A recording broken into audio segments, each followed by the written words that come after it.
Garden 2022, just getting stuff planted in North Central West Virginia. About to rain this weekend, so it's perfect time to get plants out. And a lot of these have just been in for 48 hours. I've been planting over the last 2 days. Slow and steady wins the race. I try not to overwhelm myself when it comes to gardening, because then you can make mistakes. So take it slow. You don't have to plant everything the same day. You want to give things 24-hour grace period too. You want to be really like 24 hours is pretty much the most crucial part of transplanting out into the garden. Everything I have here is grown from seed,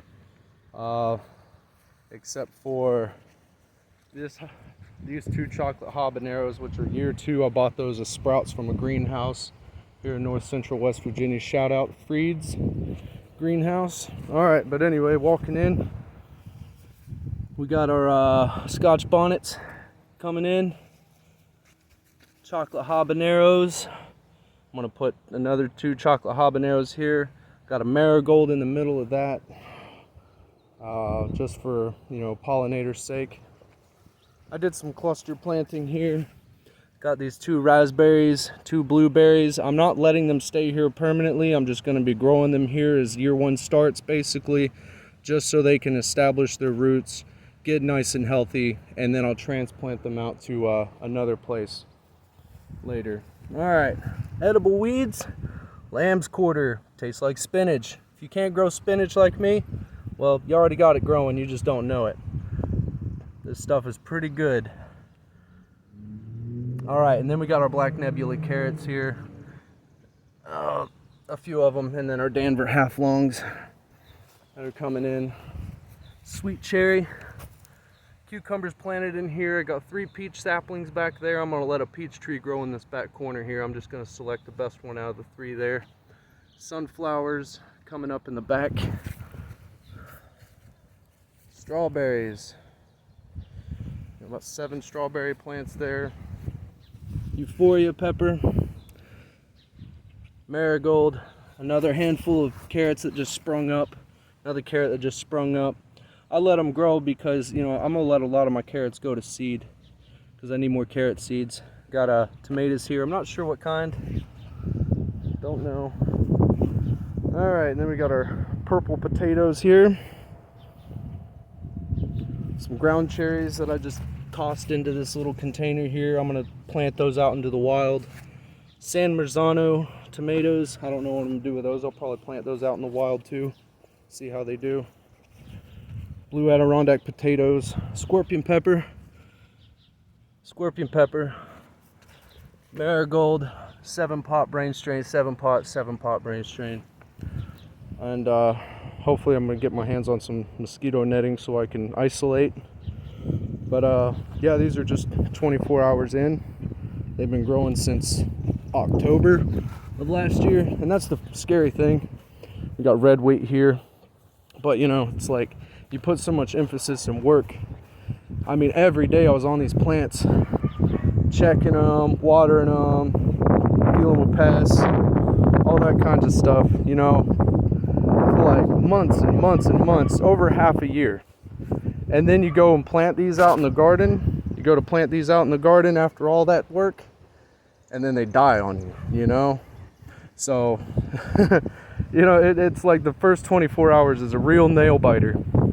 As far as it went though, like, you put these big plants out here, they got a lot of foliage, and especially if you expose them down to their bare root, whenever you're transplanting them and you have to knock off all the old potting soil and put it in the dirt, that's what's going to cause a lot of stress, is whenever it has naked roots and then you're transplanting it like that. Now, if you got your entire root ball with your soil, you don't have to worry about it too terribly much.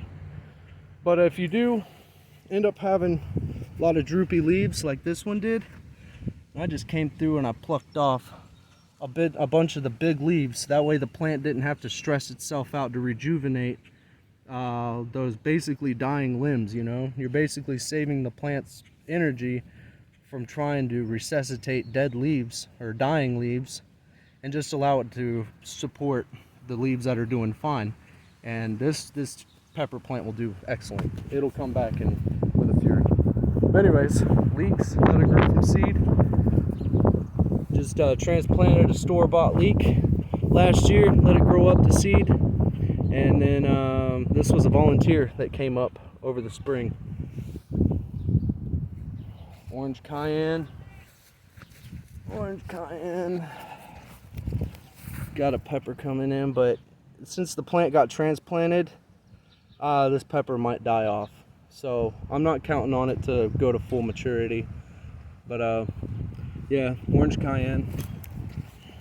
Tomatoes, different blends. They're either black crim, black cherry, or this Roma tomato that I grew last year.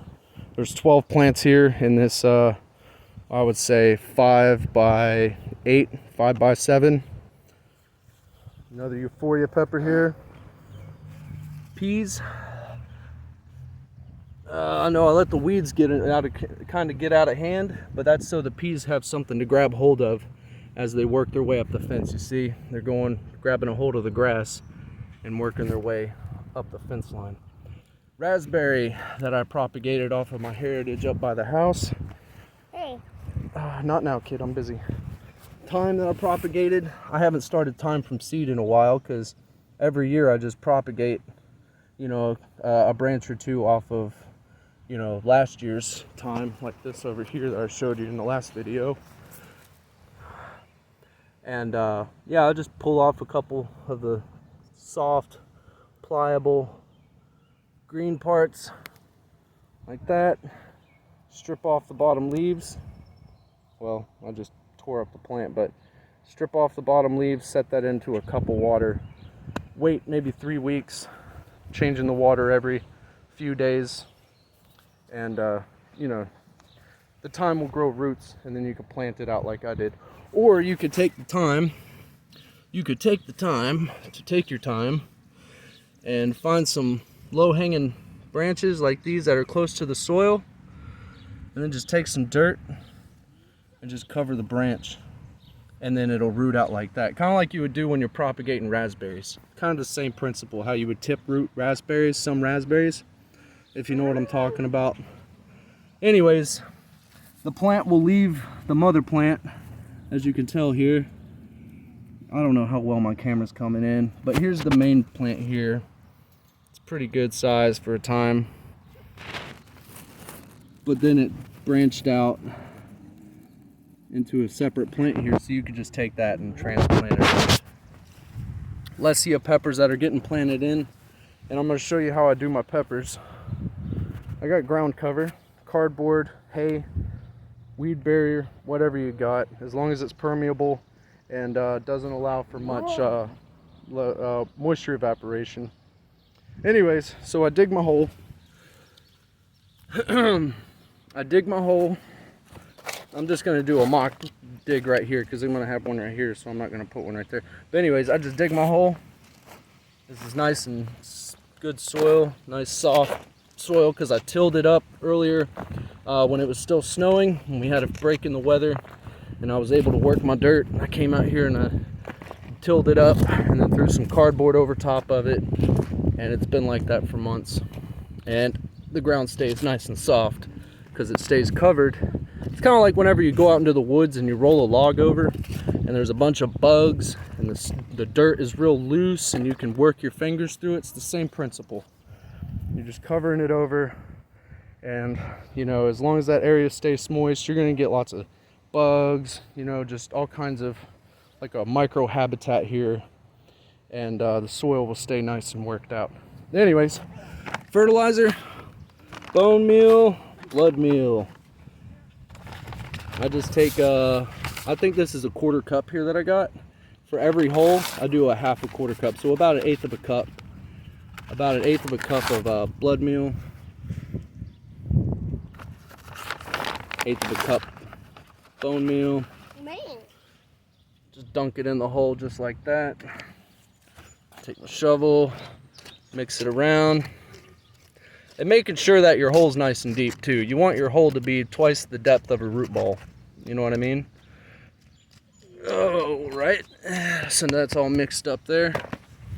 Then I'll just take my plant and and gingerly pull it out, but I already know this one's loose in the